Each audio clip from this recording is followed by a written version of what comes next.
La team Pascal Affi-N'Guessa a enfin répondu de manière claire au président Laurent Gbagbo.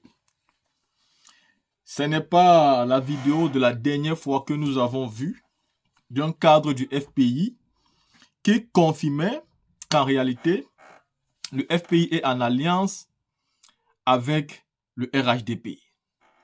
Pascal Affi-N'Guessa vient de dire non à l'alliance avec le RHDP. Et ceci nous laisse quand même perplexes. Il y a une question qu'on a envie de se poser. Qu'est-ce qui n'a pas marché avec le RHDP pour que Pascal Affi-N'Guessa vienne aujourd'hui nous dire que oui, il est favorable à l'appel de Benoît du président Laurent Gbagbo. Quand on sait qu'il y a seulement quelques jours, le FPI a dit non par la voix d'un cadre du parti politique. Et ce cadre nous avait même dit qu'il y a une convention qui arrive au FPI parce que M. Affi-N'Guessa n'est plus président, mais il est juste président par intérim. Est-ce que ce qu'on veut nous faire comprendre, c'est que à l'heure où nous parlons, le FPI avec Pascal Affi-N'Guessa, ça ne va pas. Il y a des problèmes dans ce parti. Ils sont à couteau tiré. Parce que pourquoi les différentes positions? Ça démontre donc qu'aujourd'hui, dans le FPI même, Pascal Affi-N'Guessa a d'autres opposants. En réalité, ce que Affi-N'Guessa a fait au président Laurent Gbagbo au FPI, lui aussi, il va subir la même chose. On dit qui tue par l'épée meurt par l'épée. Mais lisons d'abord ici ensemble les propos de Pascal Affi-N'Guessa, président par intérim du FPI, selon certains cadres du FPI, sinon lui-même dit qu'il est président. Affi-N'Guessa met fin à son alliance avec le RHDP de Alassane Dramane Ouattara et salue l'appel de Benoît du président Gbagbo. L'alliance entre le RHDP et le FPI est caduque et dépassée. Le gouvernement, en supprimant le ministère de la Réconciliation, ne veut pas de réconciliation. L'alliance avec le RHDP a affaibli le FPI. Le FPI doit tourner la page de l'alliance avec le RHDP. Il faut se féliciter de l'appel de Benoît parce que c'est nouveau que Gbagbo tende la main, qu'il ouvre les bras. C'est nouveau par rapport au discours qu'il a tenu depuis qu'il est allé à la CPI. En ce qui nous concerne, il faut noter qu'en plus de cet appel-là, il puisse envoyer Dano Djedje vers nous pour nous informer formellement, même si ça n'a pas été fait publiquement. L'appel de Gbagbo apaise nos rapports avec les gens du PPACI. On ne sait jamais si nous aurons besoin d'eux demain. Donc, si Gbagbo décide d'apaiser ses rapports avec nous, ce n'est pas nous qui devons dire « on ne veut rien savoir, fous-nous le camp ». Quelqu'un qui nous a traités de pestiférés, d'enveloppes vides, de cailloux à contourner et qui est allé tourner longuement et qui revient vers nous. Et voilà Gbagbo. Il est allé tourner, mais le voilà devant nous. On n'est plus une enveloppe vide. On n'est plus un caillou à contourner. On n'est plus infréquentable. Il est venu nous embrasser et ça efface toutes les injures, tous les anathèmes que les gens ont déversés sur nous. La team, en réalité, par la même occasion, Affi-N'Guessa accepte, mais il règle aussi ses comptes avec le président Laurent Gbagbo. En fait, il fait un coup de mort. Il règle ses comptes et il accepte l'appel. Mais ici, sauf s'il fait semblant de ne pas être un homme intelligent, en voulant faire passer le président Gbagbo pour celui qui aujourd'hui regrette ses propos, Pascal Affi-N'Guessa fait donc ici une petite malhonnêteté intellectuelle. Et ce n'est pas cool. Parce que le président Laurent Gbagbo n'a pas envoyé Sébastien Dano Djedje seulement au FPI. Il a envoyé dans tous les partis politiques. Pour qu'aucun parti politique ne dise, quand le président a fait la mobilisation, il n'est pas venu vers moi. C'est-à-dire, il les empêche d'avoir de fausses raisons. Il se donne les moyens de partir les voir tous et que chacun d'entre eux puisse prendre ses propres décisions, puisse prendre sa propre position et que le peuple, seul le peuple, soit témoin de cette histoire. Donc, quand Pascal Affi-N'Guessa dit « Oh, caillou vide », non. En réalité, le caillou vide qu'il voulait contourner, c'était le FPI qui était déjà bloqué. S'il partait en justice, bref, mais le RHDP allait tout faire pour perdre le temps, non seulement au président Gbagbo, mais à Affi-N'Guessa aussi. Affi-N'Guessa doit le comprendre et je pense qu'il le comprend très bien. Donc, quand il disait qu'il contournait la pierre, c'est qu'il contournait un problème juridique qui était inutile. Mais surtout, il fallait qu'il crée son parti politique où il n'y a pas les problèmes qu'il y avait dans le FPI. Et regardez le PPAC aujourd'hui, ils sont tous unanimes. Le président va voir le président et il n'y a pas de débat. Tous ces têtes d'hommes qui étaient dans le parti, mais qui étaient contre le président Laurent Gbagbo, vous êtes dans vos partis politiques définis, il n'y a pas de problème. Mais le président Laurent Gbagbo, en créant son parti, a évité pas mal de problèmes avec la justice. Et derrière, ça, il vous a laissé l'enveloppe vide quand même. Parce que, en réalité, qu'est-ce que vous valez aujourd'hui sans le président Gbagbo? Mais en réalité, rien. En réalité, rien.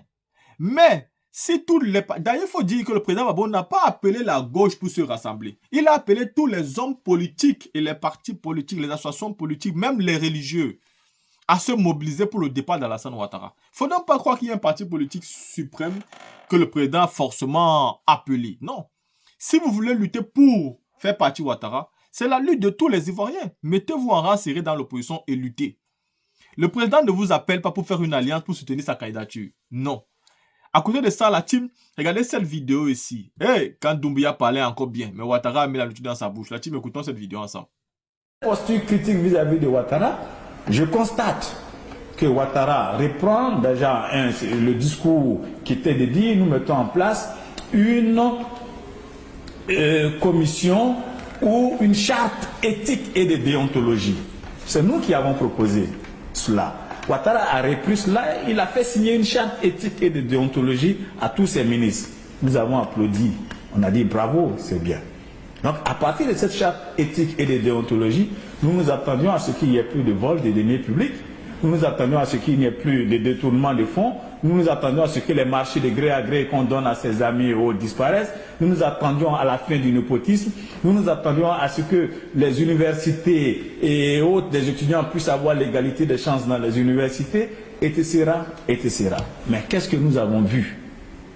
Nous avons vu que lorsque Ouattara a pris le pouvoir, il a mis en place un budget de souveraineté énorme, 2 à 3 fois plus que le budget de souveraineté qui existait déjà. Donc le budget de souveraineté qui était autour de 80 milliards, il est fait passer à plus de 200 milliards, près de 10% du budget de la nation. Nous critiquons cela, nous disons c'est pas possible. Vous ne pouvez pas prendre comme un chef mafieux 10% du budget de la nation et en faire ce que vous voulez, vous le gérez comme vous voulez.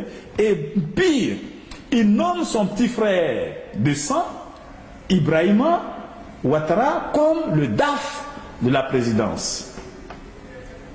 Jusque-là, nous disons, ok, il n'y a pas de problème, peut-être que c'est pour bien gérer, que c'est fonds et autres. Mais qu'est-ce qu'on constate? Ce DAF de la présidence passe des marchés de gré à gré. Dans un réseau qui est un réseau obscur et mafieux, c'est-à-dire notre argent public est utilisé et géré comme on veut, on surfacture, on fait du n'importe quoi avec l'argent public et on ne rend pas compte sous prétexte que c'est un budget présidentiel. Mais le fonds de souveraineté ne sert pas à ça. Le fonds de souveraineté dans un pays, ça sert à gérer souvent des questions de services secrets, des questions de rançon qu'on paye et autres, des fonds qu'on ne peut pas justifier publiquement parce que c'est des questions de gestion de l'État. Mais quand on dirige un pays, on ne dit pas il faut prendre un fonds que tu peux gérer comme tu veux. C'est du mensonge au peuple. C'est de l'escroquerie. Non. Le fonds de souveraineté, quand on parle de souveraineté, c'est pas pour s'entretenir, aller payer des avions et autres. Non, ça n'a rien à voir avec ça. Tout ça peut être inscrit dans le budget normal de l'État. Donc, il y a eu cette question des fonds de souveraineté sur laquelle on n'a pas été d'accord.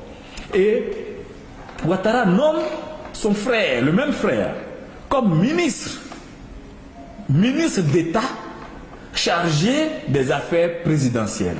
Le même Ibrahima Ouattara, qui sera après député et maire à Congo. Voyez-vous? Donc, ministre d'État, ça veut dire quoi? Ça veut dire que dans l'ordre protocolaire, il le met au-dessus des autres ministres et secrétaires d'État. Donc, en termes de salaire, il a un plus grand salaire et en termes protocolaires, il est d'un niveau élevé que des vrais ministres qui travaillent dans le pays. Et il est ministre de quoi? Ministre des Affaires présidentielles. C'est-à-dire un contenant flou et vide. Présidentiel, ça veut dire quoi, affaires présidentielles? Ça sert à quoi l'affaire présidentielle dans un pays? À créer des richesses dans notre pays. Comment ces affaires présidentielles peuvent créer des richesses à la nation? Donc il ne participe pas à la création des richesses de la nation. On le met dans l'ordre protocolaire au-dessus des ministres qui travaillent et il est payé avec notre argent sans travailler. Et en plus, nous avons affaire là à un acte de népotisme. Népotisme que Ouattara lui-même avait combattu dans son discours de campagne en disant « Je suis choqué que sous l'ère de Houphouët-Boigny, le pays de Houphouët-Boigny soit le pays où les relations priment sur la compétence. » Mais quand vous nommez votre frère comme ministre d'État chargé des affaires présidentielles, et ce frère, vous le nommez comme DAF, est-ce que c'est le meilleur des comptables du pays? Est-ce que c'est un expert comptable même? Pour dire qu'il allait mieux gérer les fonds de la présidence, c'est du népotisme. Voyez-vous? Et qu'est-ce qu'on constate? On constate que Ouattara, il a sa fille qui s'appelle Fanta Catherine Ouattara, qui est mariée à un Suisse, qui était couché tranquillement en Suisse pendant que nous bataillons pour le changement en Côte d'Ivoire. Dès qu'il prend le pouvoir, il y a une société qui gérait déjà le port, le dédouanement du port. Il arrache le marché à cette société qui n'avait même pas fini son mandat et il donne le marché du port à la société de son gendre. Donc, il fait un cadeau à sa fille par l'intermédiaire, par le biais de son gendre. Et cette société s'appelle Webfontaine. Voyez-vous, nous avons affaire à du népotisme grave, où on confond les biens de l'État avec des cadeaux qu'on peut faire à ses enfants. Nous disons, mais c'est grave. Et qu'est-ce que nous constatons? Nous voyons que tous les ministres de Ouattara font comme lui. Kandia Camara, qui passe des marchés, qu'on appelle le marché self-aid de l'identification des élèves, prend le marché, le donne à un autre de ses ministres, Sanogo, et ils se partagent l'argent de l'identification des élèves entre eux. Eux, on dit aux élèves, pour vous identifier, il faut payer.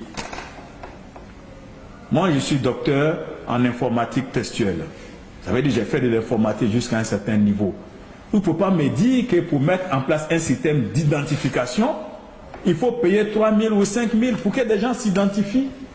Mais ça me prend 10 minutes pour mettre en place un formulaire en ligne pour identifier des gens, les inscrire dans une base de données. Mais on ne va pas faire payer ça aux populations qui sont déjà pauvres. Quand on avance à un certain niveau de connaissance, quand on atteint un certain niveau de connaissance, c'est pour rendre facile les choses à son peuple. Ce n'est pas pour escroquer le peuple. Mettre en place des formulaires pour compter les gens, ça, il faut payer pour ça. Et c'est taxé à coût de milliards dans des marchés de gré à gré, qu'ils appelaient le scandale Selped. Et cette personne-là est toujours ministre de Ouattara. Nous voyons le marché de ramassage des ordures à Abidjan. Il y a des sociétés de ramassage des ordures à Abidjan. Qu'est-ce qui se passe? Big Togo crée une société. L'un des petits de Ouattara, qui était son ministre aussi de l'intégration, il crée une société en 2 mois. Et cette société-là vient, qu'il l'appelle Satarem Grunsol. Donc c'est Satarem Grunsol, en 2 mois, vient rafler le marché qui a 2 mois d'existence devant des sociétés qui sont là depuis 10 ans, 20 ans, qui ont une expérience et autres.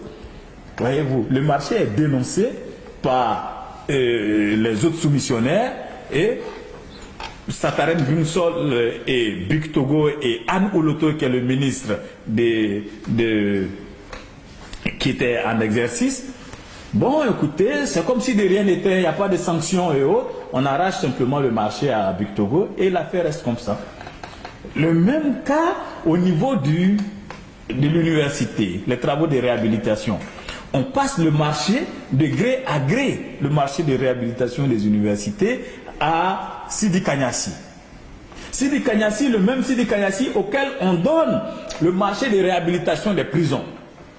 Le même Sidi Kanyasi qui a déjà le marché de l'identification sous Gbagbo avec Soro. Donc, vous voyez les ramifications, les mêmes individus se retrouvent à surfacturer les marchés, à avoir les marchés de gré à gré, et puis donc on s'enrichit dans un clan sur le dos du peuple. Et le marché de l'université, Ouattara lui-même prend un décret pour dire, ben, écoutez, il y a eu des surfacturations. Donc, le DAF de Cissé Bakongo est démis par décret présidentiel. Et Cissé Bakongo n'est pas touché. Donc, nous voyons ce genre de pratique et nous disons, écoutez, voici un monsieur qui avait crié pour dire qu'il allait gérer la Côte d'Ivoire de façon transparente, il allait gérer la Côte d'Ivoire de façon saine, et qui se retrouve à reprendre les pratiques que nous avons condamnées. Voici un monsieur qui criait sur tous les toits que Gbagbo va soigner sa dent au Maroc pendant que les hôpitaux sont vides et mal équipés, mais qui lui-même va se soigner à Paris en mobilisant l'avion présidentiel rempli de ministres et d'une suite de combien de personnes qui viennent faire des jours à Paris, à l'hôpital de Neuilly-sur-Seine, pendant que les Ivoiriens sont là. À Neuilly-sur-Seine, là où il s'est marié avec sa femme. Bon. Donc pendant que les Ivoiriens sont là, les hôpitaux sont vides et autres.